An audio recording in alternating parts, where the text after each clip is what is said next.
Welcome அவர் கற்போம் கற்பிப்போம் channel. நான் உங்கள் ரிச்சர்ட்ஸ் மற்றும் ஷாஜான். இன்னைக்கு நம்ம வீடியோல ஒன்றிய அரசின் DRDO வழங்குகின்ற இன்டர்ன்ஷிப் ப்ரோக்ராம் பத்தி தான் பார்க்க போறோம். இந்த இன்டர்ன்ஷிப் ப்ரோக்ராமுக்கு ஸ்டைஃபண்டும் கொடுக்குறாங்க. இதற்கு எப்படி ரெஜிஸ்டர் பண்ணலாம், என்னென்ன ப்ரொசீஜர்ஸ், இந்த முழு விவரத்தையும் இந்த வீடியோல பார்க்கலாம் வாங்க.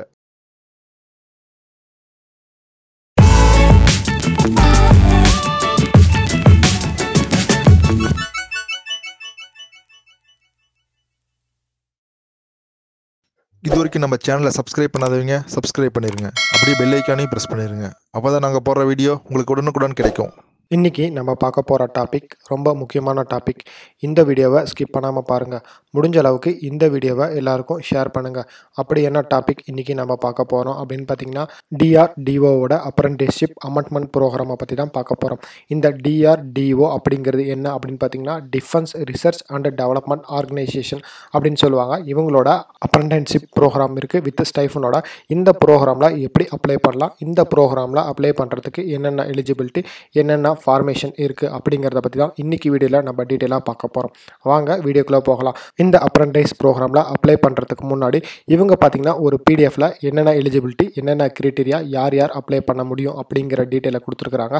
ஃபஸ்ட்டு நான் உங்களுக்கு அதை எக்ஸ்பிளைன் பண்ணிடுறேன். நெக்ஸ்ட்டு இதை எப்படி அப்ளை பண்ணலாம் அப்படிங்கிறத பற்றி எக்ஸ்பிளைன் பண்ணுறேன். இந்த நோட்டிஃபிகேஷன் யார் கொடுத்துருக்குறாங்க அப்படின்னு பார்த்தீங்கன்னா, compact vehicle research and development east Avadi சென்னையில் இருக்கிறவங்க கொடுத்துருக்குறாங்க. இதோட ஹெட் யார் அப்படின்னு பார்த்தீங்கன்னா, government of India, ministry of defence research and development organisation தான் இந்த அப்ரெண்டிஸ்ஷிப் ப்ரோக்ராம் நடத்துகிறாங்க. இந்த அப்ரெண்டிஸ் ப்ரோக்ராம்க்கான நோட்டிஃபிகேஷன் பார்த்தீங்கன்னா, ஆஸ் பர் தி ஆக்ட் 1973 படி அப்ரெண்டிஸ்ஷிப் அமெண்ட்மெண்ட் படி இந்த இடத்துக்கான நோட்டிஃபிகேஷன் கொடுத்துருக்காங்க. இந்த ப்ரோக்ராம்க்கான அப்ளிகேஷன் ப்ராசஸ் எப்படி நடக்கும் அப்படின்னு பார்த்தீங்கன்னா, full and full online application process மட்டும்தான். யார் யார் எலிஜிபிலிட்டி அப்படின்னு பார்த்தீங்கன்னா, கிராஜுவேட்ஸு, டிப்ளமோ ஹோல்டர்ஸு, இன்ஜினியரிங்ஸு, இந்த 3 கேட்டகரி ஸ்டூடெண்ட்ஸும் இதில் அப்ளை பண்ண முடியும். நெக்ஸ்ட்டு இதில் எந்த இயர் பாஸ்ட் அவுட் அப்ளை பண்ணலாம் அப்படின்னு பார்த்தீங்கன்னா, 2019, 2020, 2021 தமிழ்நாட்டில் படித்தவங்க இந்த அப்ரெண்டிஸ் ப்ரோக்ராமுக்கு அப்ளை பண்ண முடியும்.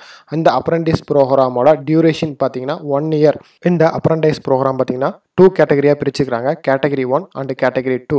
கேட்டகரி 1ல் பார்த்தீங்கன்னா கிராஜுவேட் அப்ரெண்டிஸ் பிரிச்சிருக்காங்க. இதில் டோட்டல் ஆஃப் பிளேசஸ் பார்த்தீங்கன்னா 31 பிளேசஸ் ஒதுக்கியிருக்காங்க. இதில் கம்ப்யூட்டர் சயின்ஸ் அண்ட் இன்ஜினியரிங்க்கு பார்த்தீங்கன்னா 8 பிளேஸும், நெக்ஸ்ட் எலக்ட்ரிக்கல் அண்ட் எலக்ட்ரானிக் இன்ஜினியரிங்க்கு 3 பிளேஸும், நெக்ஸ்ட் எலக்ட்ரானிக்ஸ் அண்ட் கம்யூனிகேஷன் இன்ஜினியரிங்க்கு 4 பிளேஸும், மெக்கானிக்கல் இன்ஜினியரிங்க்கு 11 பிளேஸஸும், லைப்ரரி சயின்ஸுக்கு 3 பிளேஸும், ஆட்டோமொபைல் இன்ஜினியரிங்க்கு 2 பிளேஸ், மொத்தமாக 31 பிளேசஸ் ஒதுக்கியிருக்காங்க.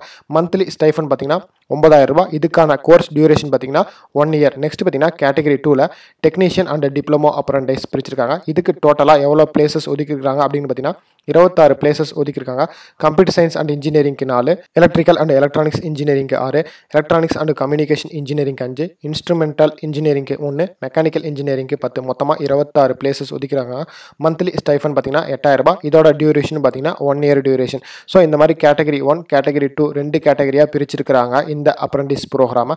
அடுத்தது முக்கியமான விஷயம் பார்த்தீங்கன்னா, இந்த ப்ரோக்ராமுக்கு அப்ளை பண்ண மினிமம் எஜுகேஷனல் குவாலிஃபிகேஷன் என்ன அப்படிங்கிறது கொடுத்துருக்காங்க. கேட்டகரி 1ல் கிராஜுவேட் அப்ரெண்டிஸ், இதில் பார்த்தீங்கன்னா any degree in engineering or technology granted by statutory university in relevant discipline, அதாவது சட்ட ரீதியான பல்கலைக்கழகத்தில் முடிச்சிருக்கணும் அப்படிங்கிற மாதிரி சொல்லியிருக்காங்க. அடுத்த கண்டிஷன் என்ன அப்படின்னு பார்த்தீங்கன்னா, a degree in engineering or technology granted by institute empowered or grant such degree by an act parliament relevant discipline.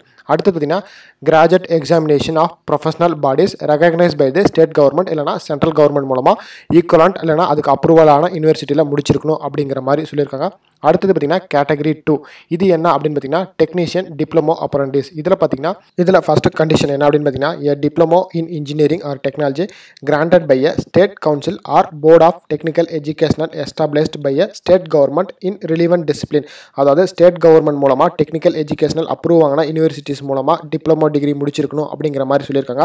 அடுத்தது பார்த்தீங்கன்னா, a diploma in engineering technology granted by the university in relevant discipline. Next பார்த்தீங்கன்னா, a diploma in engineering and technology granted by an institution recognized by the state government or central government as equivalent to above, அதாவது state கவர்மெண்ட்டோ இல்லை central கவர்மெண்ட்டோ approve பண்ண institute மூலமாக நீங்கள் diploma படிச்சிருக்கணும் அப்படிங்கிற மாதிரி சொல்லியிருக்காங்க. நெக்ஸ்ட் பார்த்தீங்கன்னா ஏஜ் லிமிட். ஏஜ் லிமிட் பார்த்தீங்கன்னா as per the apprenticeship rules அப்படிங்கிற மாதிரி சொல்லியிருக்காங்க. ஸோ எந்த ஏஜ் லிமிட்டும் கொடுக்கல. நெக்ஸ்ட் டியூரேஷன் ஆஃப் ட்ரைனிங் பார்த்தீங்கன்னா மினிமம் 1 இயர் ஆஸ் பர் தி அப்ரெண்டிஸ்ஷிப் ஆக்ட் படி 1 இயர் ட்ரைனிங் பீரியட் கொடுத்துருக்காங்க. நெக்ஸ்ட் ரூல் பார்த்தீங்கன்னா ப்ரீவியஸ் ட்ரைனிங் ஆர் எக்ஸ்பீரியன்ஸ். இது என்ன அப்படின்னு பார்த்தீங்கன்னா, கேண்டிடேட் ஆல்ரெடி இதுக்கு முன்னாடி அண்டர் செக்ஷன் ஆக்ட் 1973 படி ஏதாவது அப்ரெண்டிஸ்ஷிப் பண்ணியிருந்தீங்க இல்லை பண்ணிட்டு இருக்கிறீங்க அப்படிங்கிற பட்சத்தில் அந்த கேண்டிடேட்ஸ் பார்த்தீங்கன்னா இந்த அப்ரெண்டிஸ்ஷிப் ப்ரோக்ராம் அப்ளை பண்ணுறதுக்கு எந்த ஒரு எலிஜிபிளும் இல்லை அப்படிங்கிற மாதிரி தெளிவாக கொடுத்துருக்காங்க. நெக்ஸ்ட் பார்த்தீங்கன்னா செலெக்ஷன் ப்ரொசீஜர். இந்த செலெக்ஷன் ப்ரொசீஜர் எப்படி நடக்கும் அப்படின்னு பார்த்தீங்கன்னா based on the mark and percentage வச்சு தான் உங்களோட செலெக்ஷன் ப்ராசஸ் நடக்கும். அது மட்டும் இல்லாமல் உங்களோட எஜுகேஷனல் குவாலிஃபிகேஷன் வரைக்கும் இந்த செலெக்ஷன் ப்ராசஸ் நடக்கும் அப்படிங்கிற மாதிரி சொல்லியிருக்காங்க. ஒன்ஸ் செலக்ட் ஆன கேண்டிடேட்ஸ்க்கு மெயில் இன்டிமேஷன் மூலமாக உங்களுக்கு பார்த்தீங்கன்னா சர்டிஃபிகேஷன் வெரிஃபிகேஷனுக்காக ஒரு லெட்டர் சென்ட் பண்ணுவாங்க. அந்த லெட்டர் உங்களுக்கு கிடைச்சோன்னே நீங்கள் சென்னையில் இருக்கிற DRDO சென்டருக்கு போயிட்டு உங்களோட சர்டிஃபிகேஷன் வெரிஃபிகேஷன் பண்ணுற மாதிரி இருக்கும் அப்படிங்கிற மாதிரியும் கொடுத்துருக்காங்க. நெக்ஸ்ட் பார்த்தீங்கன்னா procedure for registration and submission of applications. நான் உங்களுக்கு வீடியோவோட ஸ்டார்டிங்லேயே எக்ஸ்பிளைன் பண்ணியிருந்தேன். இந்த அப்ளிகேஷன் ப்ராசஸ் பார்த்தீங்கன்னா full and full online process மட்டும்தான், ஆஃப்லைன் ப்ராசஸ் இல்லை. நீங்கள் எந்த ஒரு ப்ராசஸ் ஃபாலோ பண்ணுற மாதிரி இருந்துச்சுனாலும் ஆன்லைனில் மட்டும்தான் அப்ளை பண்ண முடியும் அப்படிங்கிற மாதிரி சொல்லியிருந்தேன். இந்த அப்ளிகேஷன் ப்ராசஸே பார்த்தீங்கன்னா ரெண்டாக டிவைட் பண்ணியிருக்காங்க. ஒன்று பார்த்தீங்கன்னா ஆல்ரெடி ரிஜிஸ்டர்டு மெம்பருக்கு, இன்னொரு பார்த்தீங்கன்னா புதுசாக ரிஜிஸ்டர் பண்ணுறவங்களுக்கு. புதுசாக ரிஜிஸ்டர் பண்ணுறவங்க பார்த்தீங்கன்னா mhrDnats.gov.in இந்த சைட் மூலமாக ஓப்பன் பண்ணி என்ரோல் பண்ணிவிட்டு அப்ளிகேஷன் கம்ப்ளீட் பண்ணவங்களுக்கு யூனிக்யூ என்ரோல்மெண்ட் நம்பர் அதாவது ரிஜிஸ்ட்ரேஷன் நம்பர் கொடுத்துருப்பாங்க. அந்த ரிஜிஸ்ட்ரேஷன் நம்பரை வச்சு அவங்க ஸ்டெப் 2 ப்ராசஸாக ஃபாலோ பண்ணிக்கலாம். ஸ்டெப் 1 ரிஜிஸ்டர் பண்ணணும் அப்படிங்கிறவங்களுக்காக இந்த சைட்டோட லிங்கை இந்த வீடியோவோட டிஸ்கிரிப்ஷனில் கொடுத்துருக்குறேன். அது மூலமாக கூட நீங்கள் கிளிக் பண்ணி யூஸ் பண்ணிக்கலாம். ஸ்டெப் 2ல் என்ன அப்படின்னு பார்த்தீங்கன்னா யூனிக்யூ என்ரோல்மெண்ட் நம்பர் அதாவது ரிஜிஸ்ட்ரேஷன் நம்பர் கொடுத்துருப்பாங்க இல்லையா, அதை வச்சு நீங்கள் லாகின் பண்ணிக்கலாம். லாகின் பண்ணதுக்கப்புறம் எஸ்டாப்ளிஷ்மெண்ட் ரெக்வெஸ்ட் மெனு அப்படின்னு ஒரு ஆப்ஷன் இருக்கும். அது மூலமாக எஸ்டாப்ளிஷ்மெண்ட்டை கிளிக் பண்ணிவிட்டு உங்களோட ரெஸ்யூம் அப்லோட் பண்ணிவிட்டு நெக்ஸ்ட்டு எஸ்டாப்ளிஷ்மெண்ட் நேமில் பார்த்தீங்கன்னா CVRDE அதாவது compact vehicle research and development establishment அப்படின்னு ஒரு ஆப்ஷன் இருக்கும். அதை கிளிக் பண்ணிட்டு அப்ளை அப்படிங்கிறத கிளிக் பண்ணுறது மூலமாக இதில் நீங்கள் அப்ளை பண்ண முடியும். நெக்ஸ்ட்டு இந்த ப்ரோக்ராம் அப்ளை பண்ணுறதுக்கான லாஸ்ட் டேட் எப்போ அப்படின்னு பார்த்தீங்கன்னா ஆன்லைன் அப்ளிகேஷன் எப்போ ஸ்டார்ட் பண்ணாங்க பார்த்தீங்கன்னா 5/7/2021 அன்றைக்கி ஸ்டார்ட் பண்ணாங்க. நீங்கள் என்ரோல் பண்ணுறதுக்கு லாஸ்ட் டேட் எப்போ அப்படின்னு பார்த்தீங்கன்னா 20/7/2021 முன்னாடி நீங்கள் என்ரோல்மெண்ட் பண்ணியிருக்கணும். இந்த அப்ளிகேஷன் அப்ரெண்டிஸ்ஷிப் அப்ளை பண்ணுறதுக்கு லாஸ்ட் டேட் எப்போ அப்படின்னு பார்த்தீங்கன்னா 28/7/2021 அதுக்கு முன்னாடி நீங்கள் அப்ளை பண்ணியிருக்கணும். டிக்ளரேஷன் ஆஃப் ஷார்ட் லிஸ்ட் அதாவது இவங்க ஷார்ட் லிஸ்ட் பண்ண மெம்பர்ஸோட லிஸ்ட் எப்போ ரிலீஸ் பண்ணுவாங்க அப்படின்னு பார்த்தீங்கன்னா 30/7/2021 அன்றைக்கி ரிலீஸ் பண்ணுவாங்க. ஸோ அது மூலமாக எந்தெந்த கேண்டிடேட்ஸ் அவங்க செலக்ட் பண்ணியிருக்காங்க அப்படிங்கிற நேம் லிஸ்ட் வந்துடும். நெக்ஸ்ட் பார்த்தீங்கன்னா நீங்கள் எப்போ சர்டிஃபிகேஷன் வெரிஃபிகேஷனுக்காக சென்னை போகணும் அப்படின்னு பார்த்தீங்கன்னா ஒன்ஸ் உங்களோட நேம் லிஸ்ட் ஷார்ட் லிஸ்ட்டில் வந்ததுக்கப்புறம் 9/8/2021 அன்றைக்கி சென்னை போய் நீங்கள் உங்களோட சர்டிஃபிகேஷன் வெரிஃபிகேஷன் பண்ணுற மாதிரி இருக்கும். இப்போ வாங்க இந்த இன்டர்ன்ஷிப் ப்ரோக்ராமுக்கு எப்படி என்ரோல்மெண்ட் பண்ணலாம் அப்படிங்கிறத பற்றி பார்க்கலாம். என்ரோல்மெண்ட் பண்ண நீங்கள் portal.mhrDnats.gov.in அப்படிங்கிற வெப்பேஜை ஓப்பன் பண்ணிக்கோங்க. தெரியாதவங்களுக்காக இந்த வீடியோவோட டிஸ்கிரிப்ஷனில் இந்த சைட்டோட லிங்கை கொடுத்துருக்குறேன். அது மூலமாக கூட நீங்கள் கிளிக் பண்ணி யூஸ் பண்ணிக்கலாம். டிஸ்கிரிப்ஷனில் கொடுத்துருக்கிற லிங்கை கிளிக் பண்ணிங்கன்னா உங்களுக்கு டேஷ்போர்டு இந்த மாதிரி தான் இருக்கும். இந்த வெப்பேஜில் பார்த்தீங்கன்னா இதுவரையும் எவ்வளோ ஸ்டூடெண்ட்ஸ் என்ரோல்மெண்ட் பண்ணியிருக்காங்க, எவ்வளோ இண்டஸ்ட்ரீஸ் இதுவரையும் பார்ட்டிசிபேட் பண்ணியிருக்காங்க, அதே மாதிரி எத்தனை இன்ஸ்டியூட் இதுவரையும் பார்ட்டிசிபேட் பண்ணியிருக்காங்க அப்படிங்கிற டீட்டெயில்ஸ்லாம் கொடுத்துருக்காங்க. இதெல்லாம் வேணும்னா நீங்கள் வெரிஃபிகேஷன் பண்ணிக்கலாம். வெரிஃபிகேஷன் பண்ணதுக்கப்புறம் ரைட் சைட் கார்னரில் மேலே பார்த்தீங்கன்னா என்ரோல் அப்படின்னு ஒரு ஆப்ஷன் இருக்குது இல்லைங்களா, அதை கிளிக் பண்ணிக்கோங்க. கிளிக் பண்ணோடனே உங்களுக்கு இந்த மாதிரி ஒரு பேஜ் ஓப்பன் ஆகிடும். இந்த பேஜில் பார்த்தீங்கன்னா சில பேசிக் டீட்டெயில்ஸ் நீங்கள் ஃபில்அப் பண்ண வேண்டியது இருக்கும். ஃபர்ஸ்ட் ஆப்ஷன் பார்த்தீங்கன்னா எலிஜிபிலிட்டி செக், யார் அப்ளை பண்ணுறீங்களோ அவங்களுக்கான செலெக்ஷன் ப்ராசஸ். இதில் பார்த்தீங்கன்னா ஸ்டூடெண்ட்டு, இன்ஸ்டியூஷன் இந்த மாதிரி கொடுத்துருப்பாங்க. உங்களோட கேட்டகரி எதை டிபெண்ட் பண்ணி வருதோ அதை செலக்ட் பண்ணிக்கோங்க. ஸ்டூடெண்ட்டாக இருந்தால் ஸ்டூடெண்ட் அப்படிங்கிறத செலக்ட் பண்ணிக்கோங்க, இல்லை இன்ஸ்டியூஷனாக இருந்தால் இன்ஸ்டியூஷன் அப்படிங்கிறத செலக்ட் பண்ணிக்கோங்க. செலக்ட் பண்ணோடனே உங்களுக்கு இந்த மாதிரி நெக்ஸ்ட் ஆப்ஷன் ஓப்பன் ஆகிடும். நெக்ஸ்ட் பார்த்தீங்கன்னா பர்மனெண்ட் ரெசிடென்ஸ் ஆஃப், அதாவது நீங்கள் தமிழ்நாட்டுக்குள்ளே இருக்கிற மாதிரி இருந்துச்சுன்னா தமிழ்நாடு, இல்லை அதர் ஸ்டேட்டாக இருந்துச்சுன்னா அதர் ஸ்டேட் அப்படிங்கிறத செலக்ட் பண்ணிக்கோங்க. நெக்ஸ்ட் பார்த்தீங்கன்னா நெக்ஸ்ட் ஆப்ஷன் பார்த்தீங்கன்னா நீங்கள் கம்ப்ளீட் பண்ணிட்டீங்களா இல்லை படிச்சுட்டு இருக்கிறீங்களா அப்படிங்கிற மாதிரி கேட்டிருப்பாங்க, அதை செலக்ட் பண்ணிக்கோங்க. நெக்ஸ்ட் பார்த்தீங்கன்னா நீங்கள் டிப்ளமோவா இல்லை கிராஜுவேஷனா இல்லை இன்ஜினியரா அப்படிங்கிற மாதிரி கேட்டிருப்பாங்க. ஸோ நீங்கள் உங்களோட கேட்டகரி எது அப்படிங்கிறத செலக்ட் பண்ணிக்கோங்க. செலக்ட் பண்ணதுக்கப்புறம் நீங்கள் எந்த இயர் பாஸ் அவுட் அப்படிங்கிறத செலக்ட் பண்ணிக்கோங்க. செலக்ட் பண்ணதுக்கப்புறம் நீங்கள் ரெகுலர் எஜுகேஷனலா இல்லை டிஸ்டன்ஸா இல்லை பார்ட் டைமா அப்படிங்கிறத செலக்ட் பண்ணிட்டு நெக்ஸ்ட் பார்த்தீங்கன்னா இதுக்கு முன்னாடி நீங்கள் ஏதாவது அப்ரெண்டிஸ்ஷிப் ப்ரோக்ராமில் அப்ளை பண்ணியிருக்கீங்களா இல்லையாங்கிற மாதிரி கேட்டிருக்காங்க, அது எஸ்ஆர்னோ செலக்ட் பண்ணிக்கோங்க. நெக்ஸ்ட் பார்த்தீங்கன்னா எக்ஸ்பீரியன்ஸ் இருக்கா இல்லையா அப்படிங்கிற மாதிரி கேட்டிருக்காங்க.